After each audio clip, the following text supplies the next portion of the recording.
Hi.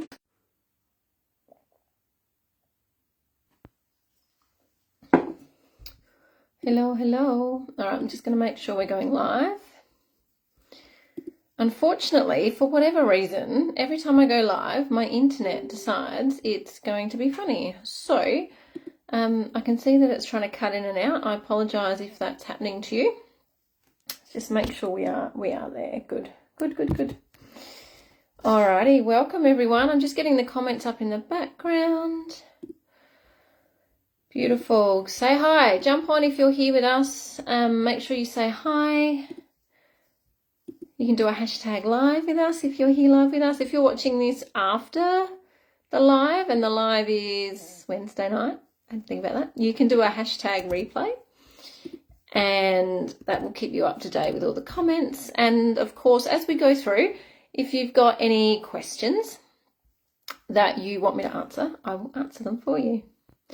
All right, so let's go with the question from last week from Kylie, which I missed during the live, Kylie. I'm really sorry about that if you're catching this one. But Kylie's question was, which milk is best? Hey, Mandy.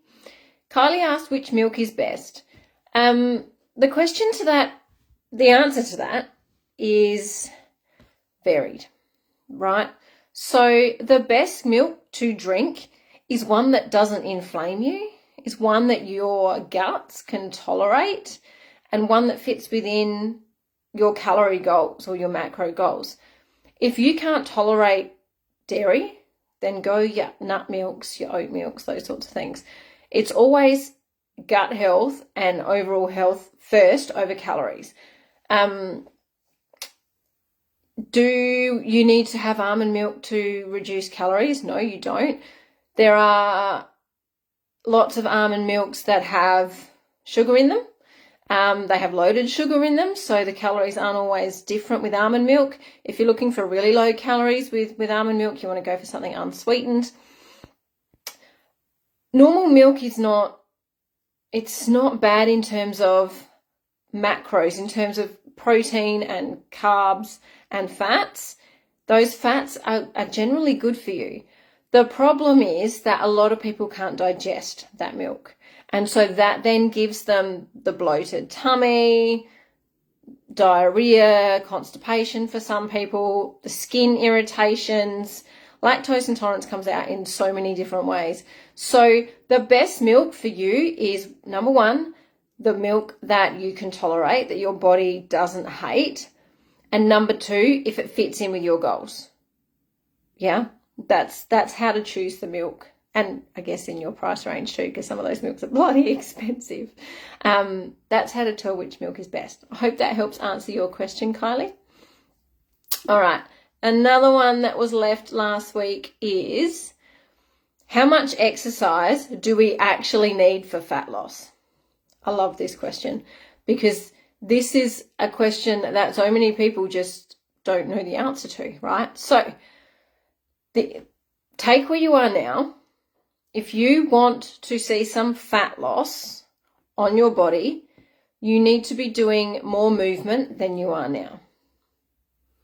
That's all it takes. Some people go to the extremes. Like, some people go from barely doing anything, like just walking around at work and whatever, to trying to do an hour's walk every single day plus 3 or 4 workouts a week. If you can do that, great. You are going to shock your body, but you're also going to get some great benefits. That's great. But is it sustainable? Can you do that long term? My best advice, and what I say to my clients who start with us, you'll notice that I don't start clients on some stupid high amount of exercise to start with. Where are you at now? And where can we fit in some more? So if you're someone whose Fitbit or whatever says you do an average of 6,000 steps a day, which is still probably high for a lot of people, then we're going to say, look, make sure you're getting 6,000 and try and hit 7 if you can. That's it. That increase in 1,000 steps a day will have a big impact on your fat loss.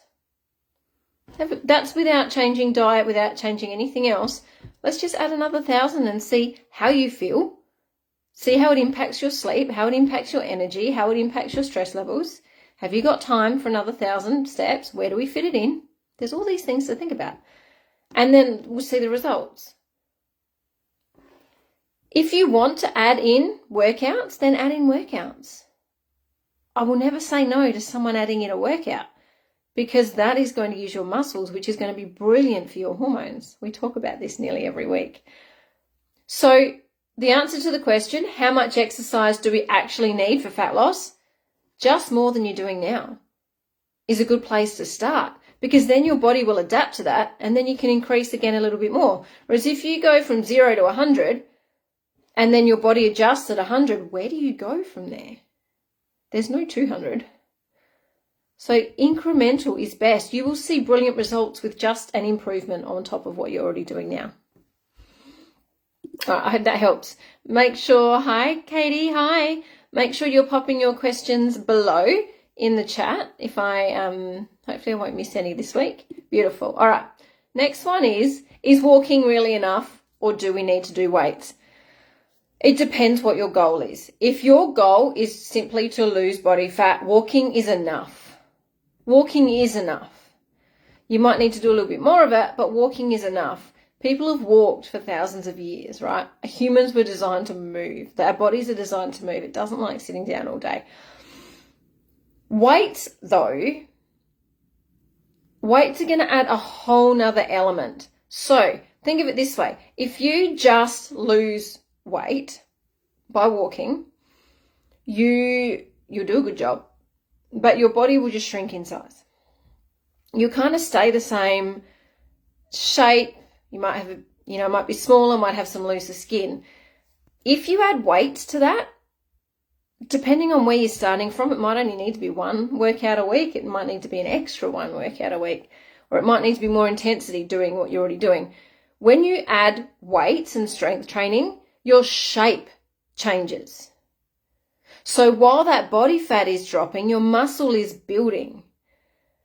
And all of a sudden we go from, just for an example, right? Let's just say your arms just get smaller. Instead of your arms just getting smaller, they start to get shape to them. And they're getting smaller. It's a lovely, lovely feeling, right? And that feeling of being strong, because that's what weights will do for you. Plus, as females over 40 particularly, doing weights really helps to balance those hormones. So if you can be doing at least one workout a week where you are putting your muscles under strain, please do it. But walking is enough for fat loss. Walking will not get you toned muscles. I'm sorry, it just won't, right? If you want to have a better shape, better strength, better energy, all those sorts of things, then I highly suggest you add in some weights. If you need help with some of those, like if you need some workout ideas, there's a few here in the group. You can always message me. We can talk about what would be suitable for you. My DMs are always open, everyone, so make sure that you ask if you need it. Hey, Beverly. Oh, I haven't seen you in ages, my lovely. How are you? So good to see you. Another one. Whoops, hang on, sorry. I clicked the wrong button. All right, next question. I did see this one come in during the week, and I should have answered this one straight up, but I'm going to answer it tonight. I really want to lose 10 kilos before the end of the year. Am I dreaming? No, yes, no. It depends. What have we got left till Christmas? 6 weeks. So there's 7 weeks left of the year. If you are someone who is barely moving, is eating crap all the time, isn't drinking water, then, and you've got like 20 kilos to lose, then you could potentially lose 10 kilos in the next 7 weeks. Absolutely. Nailing right in, moving your body more, cleaning your diet right up, making sure you're drinking, making sure you're prioritizing sleep, you definitely could lose 10 kilos before the end of the year. Keeping in mind that our goal is fat loss, not weight loss. Keeping that in mind, if you go stupid and just don't eat very much for the next 7 weeks and burn yourself to the ground with exercise, you could probably lose 10 kilos, but 5 of that could be muscle. I do not recommend that. What I do recommend is seeing where you can clean up. seeing where you can move more, seeing where your diet could be nailed in, seeing where you could get some more water in, where could you focus on your sleep. I think that right now 5 kilos of body fat, not of weight, of body fat before the end of the year is totally doable. And I think if you are someone who is wanting to start now and just knock that off by the end of the year, 5 kilos should be the goal. I wouldn't go anymore. If you lose more body fat than 5 kilos, doing it the healthy way, doing it the strong way, the consistent, controlled way, yay. And some of you will see that. But if you aim for 5, it is more realistic, you won't be disappointed, and you'll be less likely to want to take those drastic measures that slow down your metabolism, have you starving hungry, have you burnt out and completely fatigued. I would say 5 kilos in the next 7 weeks is totally doable. Now, if you want the program that does that, go and grab our 5K reset, right? It's the whole point of the 5K reset is that it does aim for 5 kilos in 4 weeks. And we know this because we've tried it and we've tested it time and time again. That is the average. No, we cannot guarantee that you'll hit the 5 kilos because we're not there with you counting your calories. We're not there with you watching what goes in your mouth, making sure you do what you need to do, right? We will never guarantee anything, but that is the average that we see on that program. That's why it's called the 5K reset. Now, in that are your meal plans, your recipes, your shopping lists. We even give you some workouts to do if you want to do 1 or 2 or 3 a week. And we even give you a 4-week step challenge to make sure that you are hitting those targets of an increase from where you are now. So if you want that 5 kilos gone by the end of the year, go and grab the 5K reset. I've dropped the link in the comments below. That is going to get you well and truly on the way before Christmas even hits. If you started over the weekend, you're still going to have time after the 4 weeks is up and then Christmas, right? So completely up to you. Take it or leave it. But it is there, and that's the whole purpose of it. How do you train personally? I love these personal questions. You guys don't really want to know what I do, I'm sure. But how do you train personally, and has it changed with age? Yes. Although I started training a lot later in life. I was well in my 30s before I really started lifting weights. So how do I train? I walk every day. My goal is 8,000 to 12,000 steps every single day. In fact, I do not function as a nice human being unless I've been outside for a walk. So it is the first thing I do every day. And if I can't get out first thing for whatever reason, sometimes we leave home really early for sport on the weekends, then I get it in later in the day, and I make sure I go when the sun's out, because getting that vitamin D is really, really important to me. So every day I am outside for a walk, every single day. It might be 6 a.m, it might be midday, it might be after dinner, but I walk every day. And then I train about 3 times a week. Depends if I'm feeling energetic or if I'm feeling really fatigued. At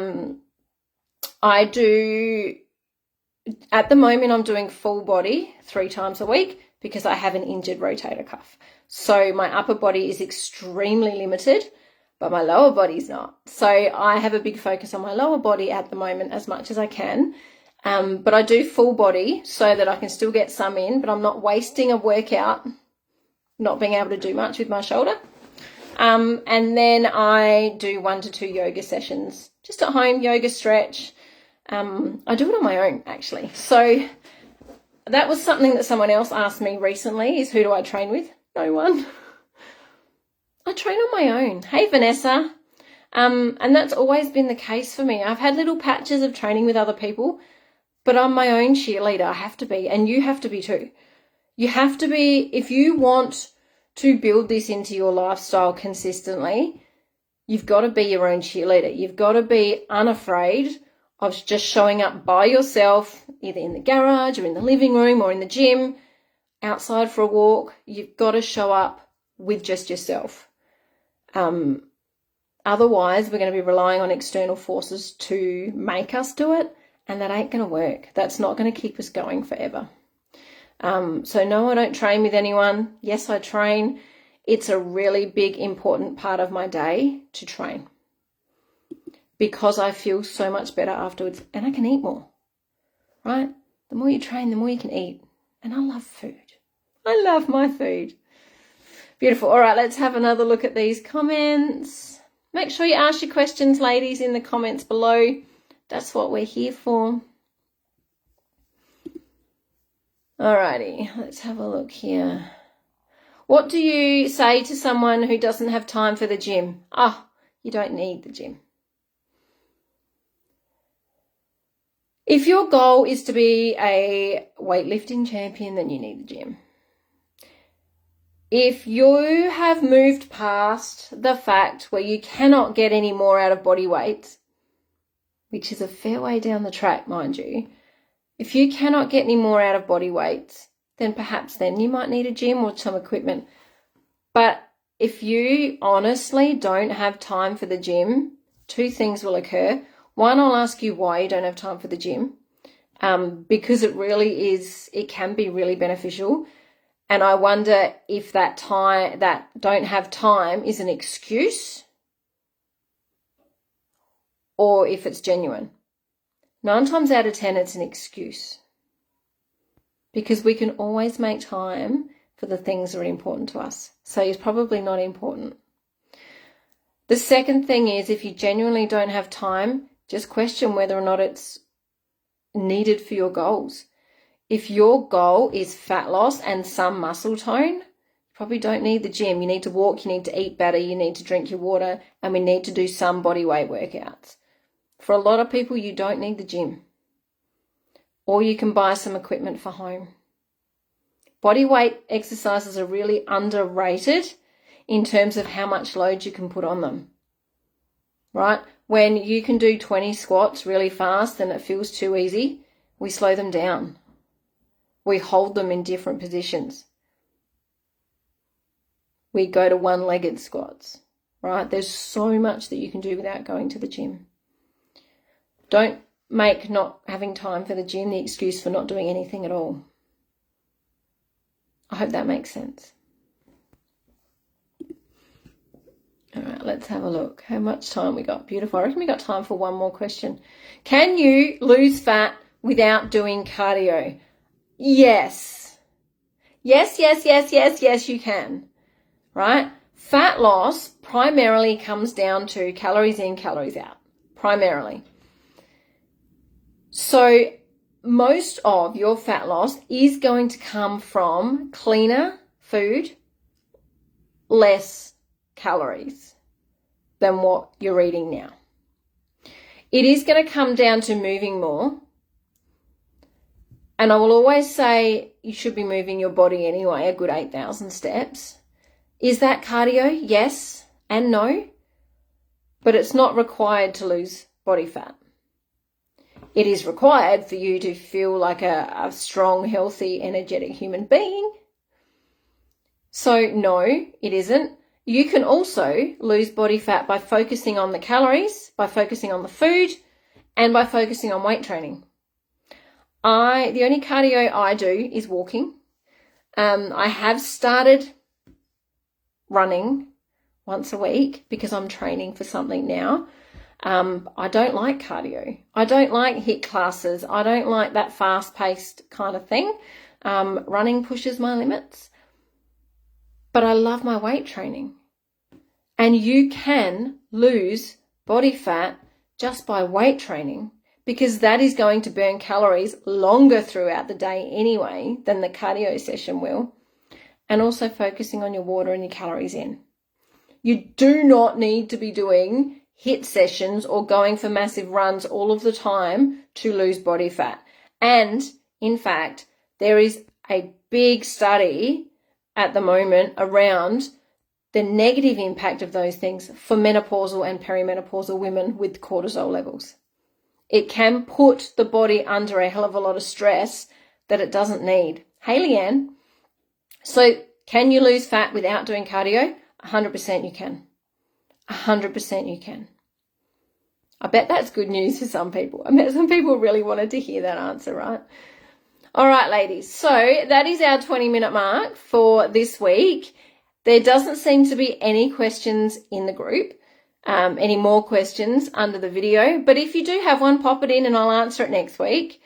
I'm so glad to have you here with me tonight. Thank you for joining me. I can still see a few of you on there.